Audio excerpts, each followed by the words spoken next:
Hi guys, and welcome back to the farmhouse. Today we are going to talk about how we homeschool on our homestead. Ten o'clock.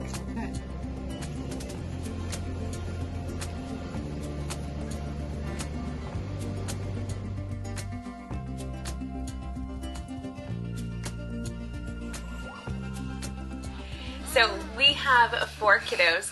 Our youngest is Marisol. She is 2.5, so she does some toddler activities to get ready for school. Then we have twin boys. They are in kindergarten, and our daughter is in 1st grade.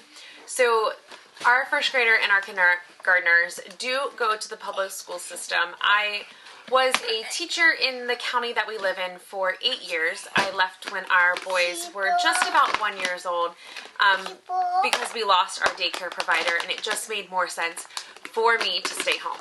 But I have been homeschooling them and teaching them at home ever since, and today I'm going to share with you guys some of our favorite resources to use.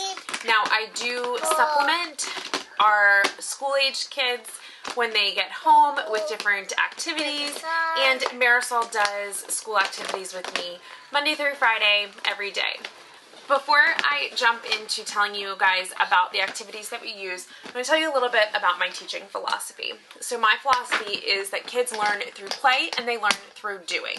So all of our activities are hands-on, learning through doing, and through experiences. So you're not going to find much of the memorization with the things that we do.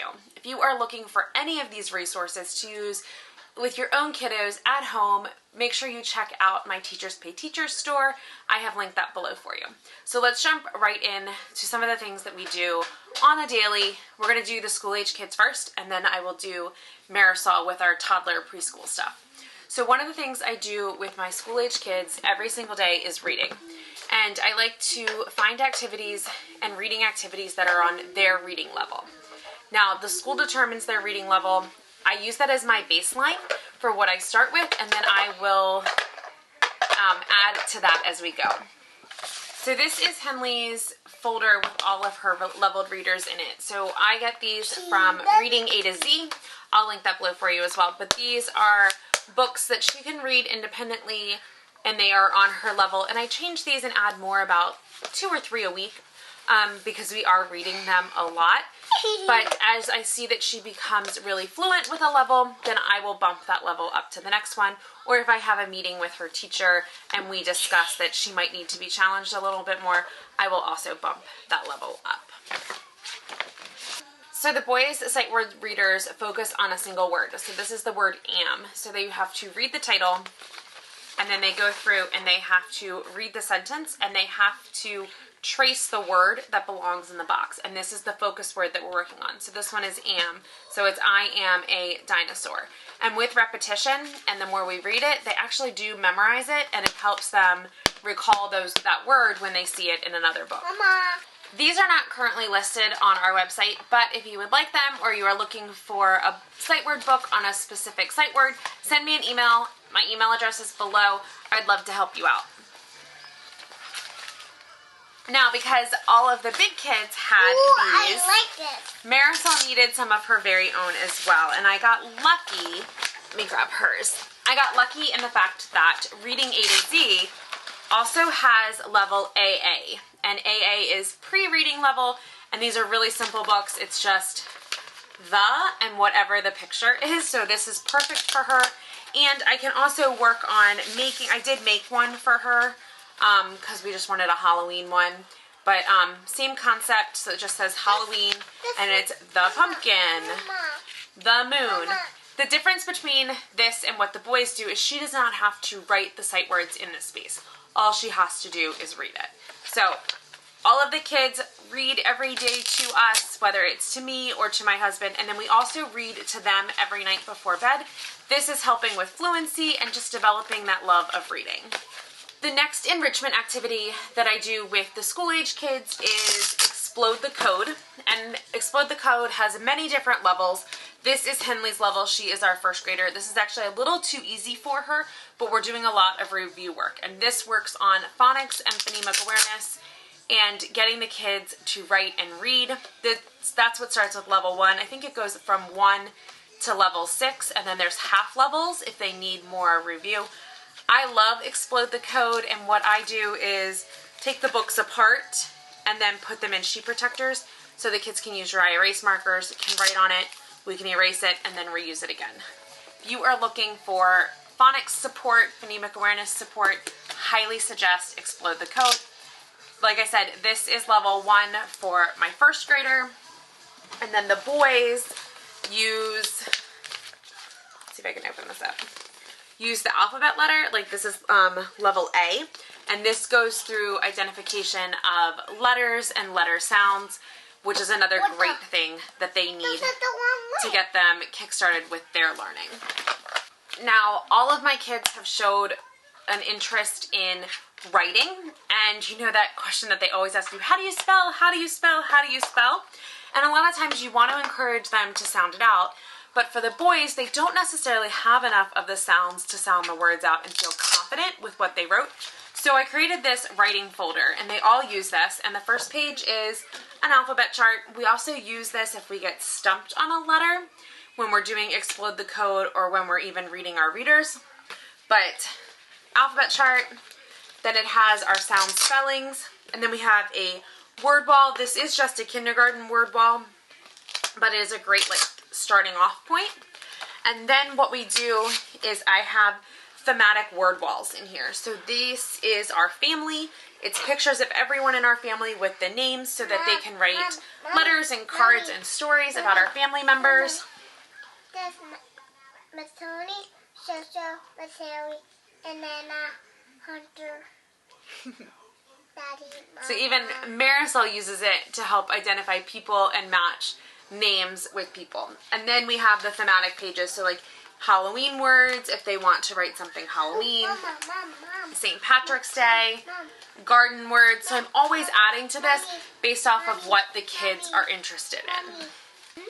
So moving on to some other things that we do with the boys, especially for sight words. I do have, they get these from school, but they have divided up the sight words into groups of 10, and they're color-coded, and they're called their rainbow words. So they practice the words. Once they know all of the red ones, they'll get their orange. Once they know red and orange, they'll get their, I think it's yellow. But instead of just using these as flashcards, I like to do activities with them. So we do a roll and write. So this is just rolling a dice. If they get the number 3, they write the word 2. Great practice. And a lot of times they can do this one independently without me, which is good if I'm like trying to make dinner or trying to work with one of the other kids. And then we also have these color by the words. So let me open it up so you can see one uncolored. So this is how they start, and at the bottom is a key, and they have to read the word and color it according to the color key. Just another great identification and another practice for sight words. Henley does not need that much work with sight words, but in first grade they do up the math a little bit more, especially with addition and subtraction. And I'm a big fan of touch math. So these are just her touch math worksheets that she can do. She can finish this whole page in under a minute. Touch math is an amazing tool to use when it comes to addition and subtraction. I think they even have touch math time and touch math money, which really puts a concrete concept with something the kids can memorize and use for just about anything. So if you haven't looked into touch math, highly suggest you do it. I know there's a lot of free resources out there, and there's some other YouTube videos that help explain it, but it's really helpful. So that is the majority of what I do for the big kids for enrichment. So we're going to get into what I do for Marisol and just having... For Marisol? Yes, for Marisol. And exposing her to school and encouraging her love of learning. So what we do a lot of is task boxes, and these are activities that fit in little photo boxes that she can do. So letter matching, color matching, drawing lines. She likes to draw lines. But really those skills are just really key to the pre-learning and pre-writing and pre-reading. So we just do a lot of them, and they're all kept in these little boxes. She can go and grab one and do them, put it back, and do another one. We try to do about 3 boxes a day. And then we are reading, and we are looking at toys and counting things. Just a lot of finding different academic skills in our day-to-day. Counting, forks and spoons if she's having, say, Cheerios or something for snack, counting Cheerios, counting steps up and down the stairs. So just a lot of finding those learning opportunities throughout the day. But these task boxes are another great way to enrich all of those. These are, not only do we use these for task boxes, but we also use these for seeds as well. But these are from Michael's. They're about $15 if you get them on sale. And all of our task boxes are thematic. So I have, right now we're using the Halloween ones. In a couple of weeks I will switch those out for the fall and Thanksgiving ones. But it just keeps her interested in learning, and she loves to see what new task boxes are added. All of our task boxes can be found on our Teachers Pay Teachers store, and they can also be found on our Etsy shop. Make sure you check them out. If you have any questions about task boxes, please let me know. I've included some of our links on how to set these up. They are really easy to set up, and like I said, the kids really love doing them, and they love when I change them out just for something new and exciting.